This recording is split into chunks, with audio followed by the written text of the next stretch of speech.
Hiya and welcome to Sheila Lives Out Loud. I'm Sheila Moniga and I'm pretty glad you're on this channel. Please click subscribe and hit notifications so you never miss an episode. And the countdown to season 8 is well and truly on.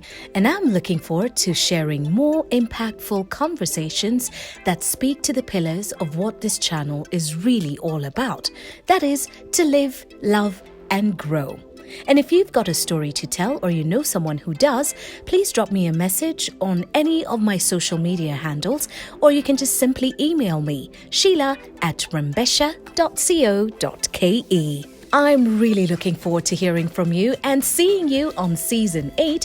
But as we count down to that, in this episode, I share a bucket list trip for me to see a natural phenomenon that has been the subject of Norse and European folklore for centuries and has been a must-see experience for many across time. The Aurora Borealis, or more commonly referred to as the Northern Lights. So, what exactly are the Northern Lights?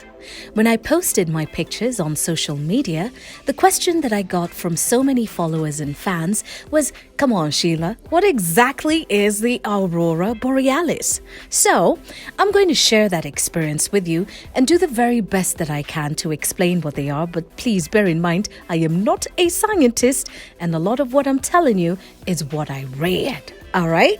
Okay, let's go.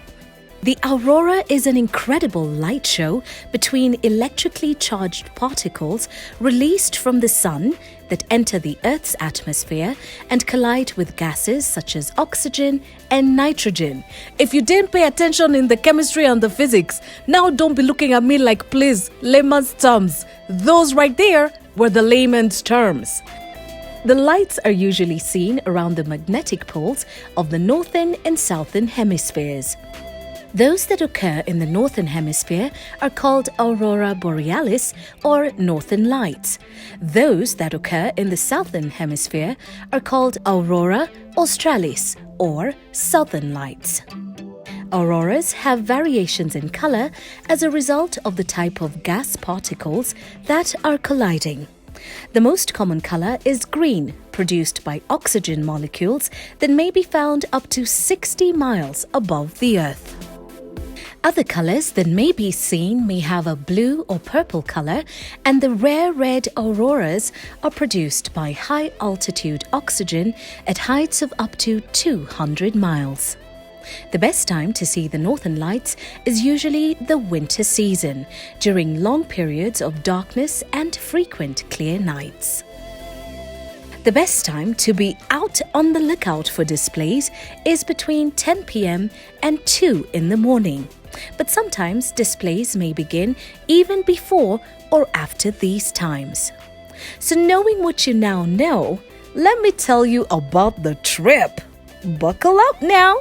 Turbulence and such like things. You know what I'm saying?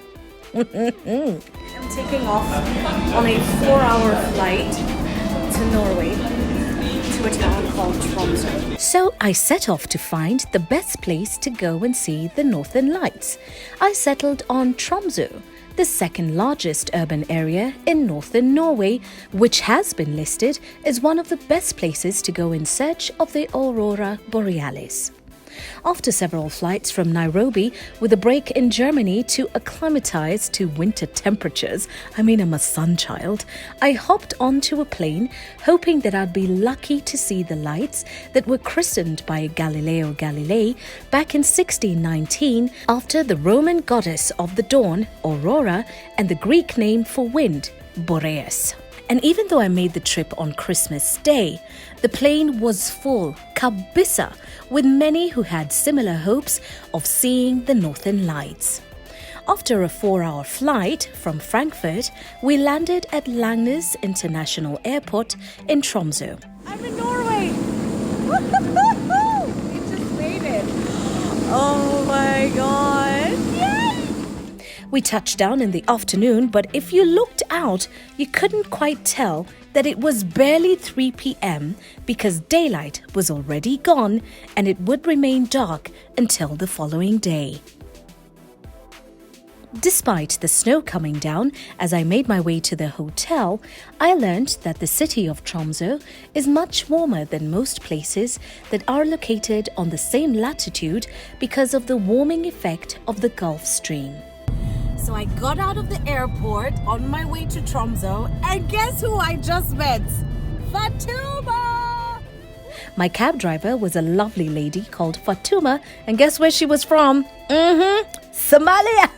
She's been living in Tromsø for the past 7 years, and she was absolutely lovely. Yay! East Africa power! Woohoo! Yes!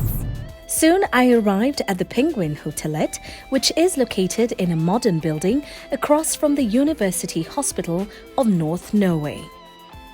I don't believe I slept at all that night because occasionally I found myself hopping out of bed to see if the lights were out, and maybe, just maybe, I could see the lights right from my window. But sadly, I didn't get to see them from the hotel. The following day, I set off to explore the city of Tromsø, and my first stop was across the Sandnessund Bridge, the Arctic Cathedral. The cathedral was built in 1965, and while it may sit up to 600 people, there are far more people who visit just to take pictures and look at this beautiful cathedral from the outside.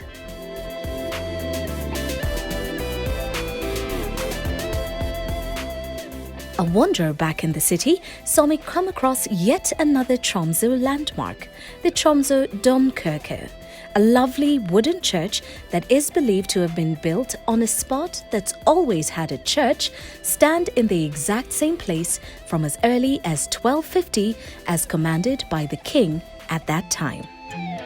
A walk along the harbour kept me warm, and it was wonderful looking out at such a different landscape and view. The mountains, the lights, the snow, the water, it all just worked. It was beautiful. And did I say it was beautiful? Okay, just beautiful. Look at that. Guys, it's a beautiful world we live in. Satisfied with the view from the harbour, although there weren't too many people, but then again, it was Boxing Day. Oh, sorry, Utamaduni Day. Okay, fine, I'll be nice.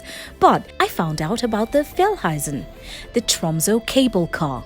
Sometimes when the lights are especially active, apparently it's an absolutely ideal place to be, as the upper station at Storsteinen is 420 meters above sea level and away from the city lights, making it a perfect spot to view the northern lights. It takes 4 minutes up in the cable car, and once up there, the views of the city, the fjords and mountains are brilliant. It does get very cold and windy on the viewing deck, but it's definitely worth the visit.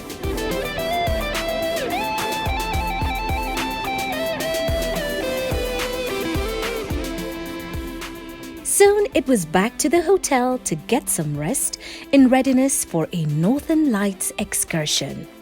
To see the lights, one can book a tour with any of the many Northern Lights excursion companies that are located in Tromsø. The tour I booked was a 7-hour excursion with Pukka Travels. They provide a wonderful comprehensive package for those who are seeking to see the lights. They provided warm suits and boots, as we would be in the great outdoors outside the city, and temperatures there can even drop to minus 15 degrees centigrade. Also included in the package was a warm meal, warm drinks, professional photographs, and lessons on photography to take pictures to treasure. Once the group had gathered, we sat down for a briefing with our guide, Jenka, on where we'd be heading to see the lights that night. Once the briefing was done, we joined Jenka's colleague together with Jenka, Hubert, and we sped off away from the snow-covered rooftops and glistening lights of the city for the cold, dark countryside. When in search of the lights, viewing is far better away from the city. And after a 50-minute ride to an area nestled between towering mountains and a frozen lake, I tell you, we kept being warned to stand not too close to the edge, and occasionally we could hear ice breaking even as it formed on the surface of the lake. Once we arrived there, we had a fabulous welcoming committee comprised of, yup, you guessed it, the Northern Lights. We were literally tripping over ourselves, rushing to get outside of the bus to see this phenomenon that had drawn travelers from South Korea, the US, China, Italy, and yes, Kenya. We spent a huge chunk of the evening looking up at the lights as they danced across the sky. It's difficult to see the grandeur of the Northern Lights with a human eye because our human eyes can't quite see the faint colors of the aurora at night. We can, however, see the hazy hue of the sky, but a proper camera that has long exposure times and high ISO settings can capture the glorious details of the Aurora Borealis. Over hot chocolate, bits of chocolate, reindeer soup. Yes, reindeers are actually nyama in Norway. And it was tasty. I did feel bad about, thinking about Rudolph and then the reindeer and then this and that. But it was tasty. Let me just tell you the truth. And it certainly warmed me up. And that was not all. We also had marshmallows as we watched the skies in awe and glee while snapping away to our heart's content. Boy, was I glad I had my Huawei P30 Pro. I absolutely love this phone. It was able to capture the Northern Lights in ways I couldn't even imagine. Well, where? Let me tell you, and this is not an ad, that phone came through for me like that and then some. And just like that, the skies were quiet and the clouds rolled in, threatening snow, even as a local guide came to alert us to stay close to each other following reports of a wolf sighting nearby. Oh, yeah, I think there's the wolf. Okay, I'm just kidding. Summer drama. We quickly rushed to the bus and headed back to the tourist information center, and then everybody was off to their hotels. But honestly, guys, what an experience. What an absolutely beautiful and moving experience it was. It's a big, beautiful world full of so many wonders to see. And life is short. It really is. And we don't get to take anything with us when we go. So take something that you can keep to yourself, like your memories and the wonderful magic that you've seen while you were living and breathing. Life is short, and we're here to live, love, and grow. And I hope that in watching this video, you feel the great call to honor the life that was given to you. It's not about all the stuff. Stuff is good. Let's not that stuff.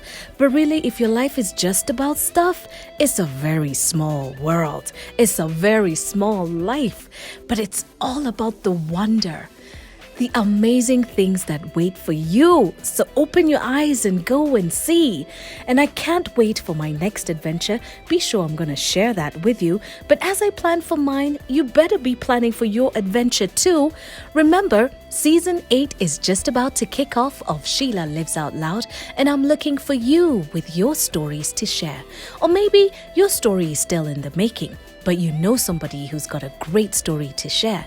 Please get in touch with me on any of my social media handles or email me, sheila@rembesha.co.ke. Thank you so much for watching, and remember to click subscribe and hit notifications so you never miss an episode when we upload. Until our next episode, it's goodbye from me, and live out loud in all that you do.